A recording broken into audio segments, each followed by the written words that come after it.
Prekmurje v vrtincu Pariške mirovne konference 1919, monografija Uroša Lipuščka in začetek slovesnosti ob 100. obletnici priključitve Prekmurja Matici.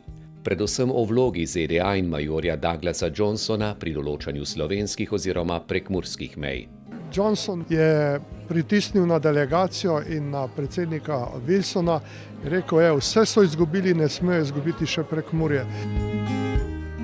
Uspel je in Prekmurje so priključili kraljevini SHS, sicer brez porabja. Tako da moram reči, da je odigral res, kar zadeva Prekmurje, absolutno ključno vlogo.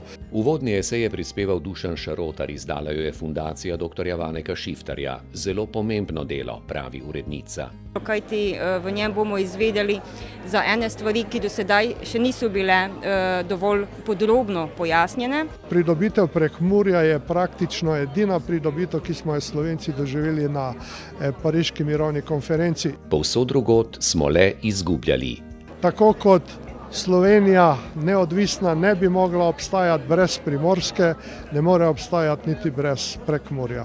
V prekmurskem letu prihajajo številne prireditve. Vsaka bo na svoj način tudi nekako zaobjela to pomembno obletnico za Prekmurje in za Slovenijo.